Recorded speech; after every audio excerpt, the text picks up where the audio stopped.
in the city does have its advantages, but after a while, you need to get away from it all. Head towards Mother Nature and explore the great wild outdoors. Now you can either choose to do it on foot, but if you're a petrol head like me, then probably you need something more. Something like this.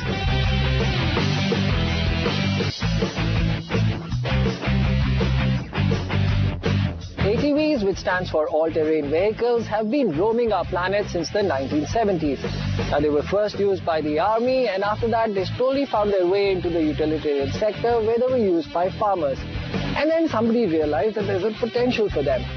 They are able to go places where no man has gone before, and somebody decided to use them as adventure sports vehicles also, and people now use them to go places boldly where no one has ever explored before.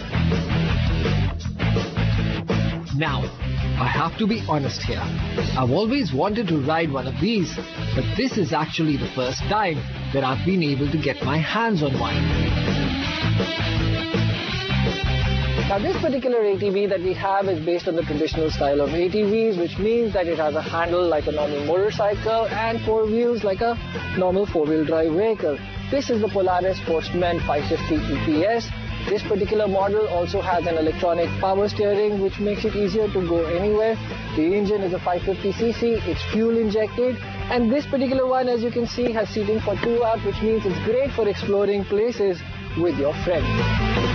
Now let's get you familiar with the controls of this ATV and tell you how it is to actually drive this thing.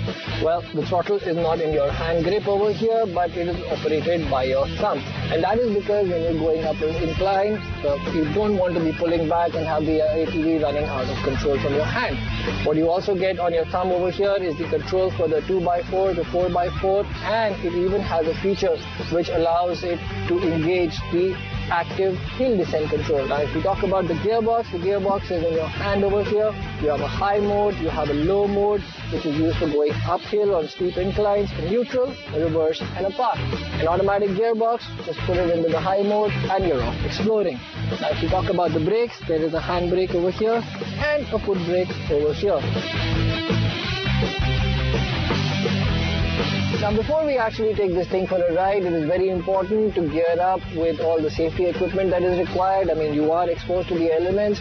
This is an extreme kind of a sport, so safety is of paramount importance. Well, now that we're all geared up, let's start the Polaris up and explore the unknown. I did take a little bit of time to get familiar with the Sportsman 550 and decided to take it easy at first. I know what these ATVs are capable of, but I just needed to know what I was capable of extracting from it.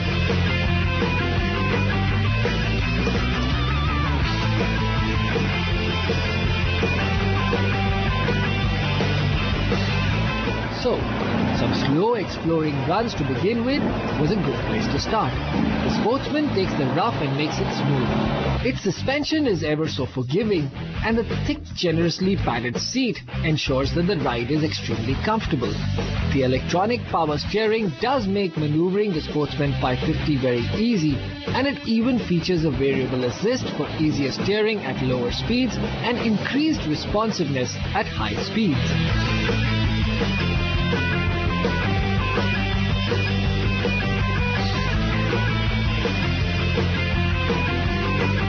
Then, to tackle some small inclines and descents to get the confidence levels up.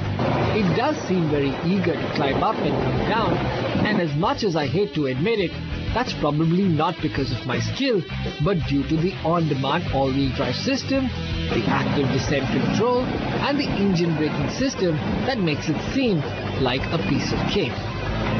Okay then, let's get a little more adventurous and see how she handles its speed.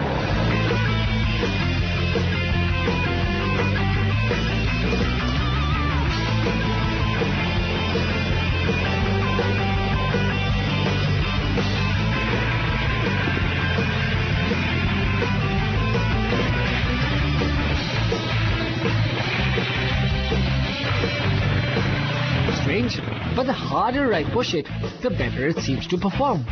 Having had my confidence levels up and the adrenaline pumping, I decided to try my hands at doing this. Now, maybe the camera angles don't do justice to this terrain, but it is a steep drop, especially for a novice like me. Still, not sure though, but here we go.